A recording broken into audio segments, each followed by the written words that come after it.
Okay, so on behalf of our operating in Heidelberg, I will present, and I am Hilde Breesch from KU Leuven, Belgium. I will introduce you in the Annex Ventilative Cooling.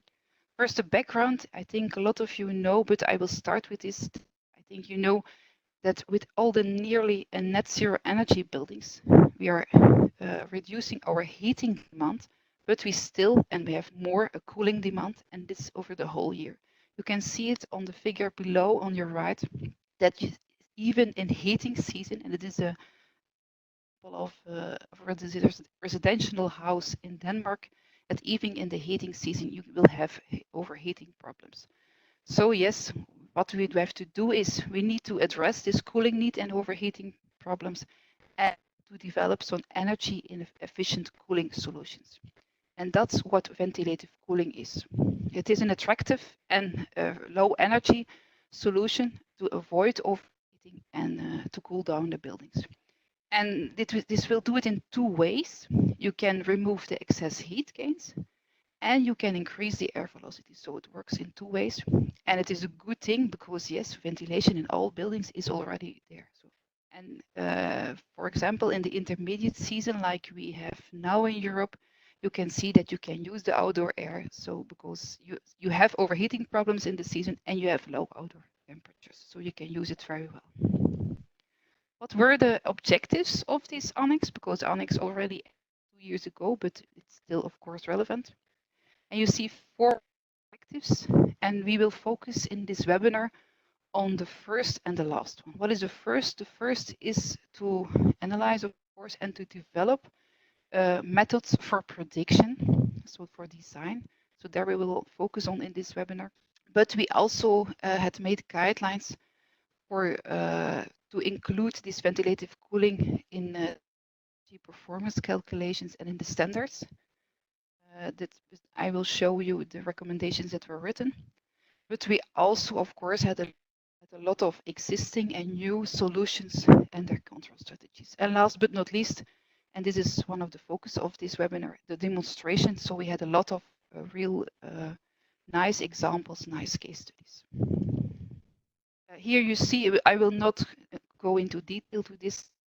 You see that we had a lot of participating countries from Europe, but also from all over the world. So we had a lot of climates because, of course, ventilative cooling is not only okay in a cold or moderate climate, but also in a hot climate.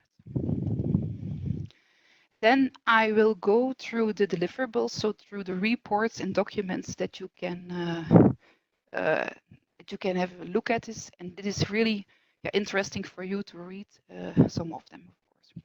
I also mentioned the website, and you will see this is on the website of the EBC website, but most of them are also published on the Venticool website. There you can find them on one website. You can start, of course, if you are going to read with a summary report. Is what you see here. Yeah, and it's what it is. Summary report, very short. What was the annex about? Before the annex was, we also in the beginning, of course, we did a state-of-the-art review report. It was already published in 2015 with all the documents, literature, and so on we found before. So this is also a good starting point. But if you're interested in the results of the annex, then you go to the design guide, and Guillermo will present part of this in his presentation. It's a really nice document with all the how to design ventilative cooling. One of the aspects there is that there was a new ventilative cooling tool made to predict the potential, and it is one of the parts that Anna Maria will present in her presentation. Then if you are more interested in the solutions, the control strategies that you can use for the application of ventilative cooling, then the source book is a good guideline to have a look at this. And of course, the book of case studies, you will see that for each case, I think we had 10 or 12 pages. So with a lot of documentation about the measurements, about design, about simulations, and so on. But it's not only these case studies. We also have a large database. It's only for Europe, but you see almost 100 examples of buildings, and with 2 sheet pages 2 pages sheet about all the information you need. So it's a really good database to have a look at this. And then, as I told you already, there are recommendations for standards. It's also very interesting to go through, and it's good to know that already in both the ISO and the European standards, ventilative cooling will be integrated. So it's good to know that will be a follow-up of this annex in this.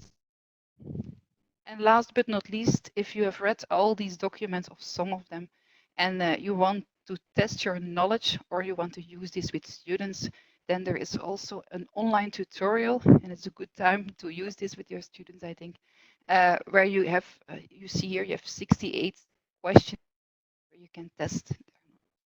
So that's just very shortly all the guidelines and all the documents that were made during Annex 62. And I give the word now to Guilherme.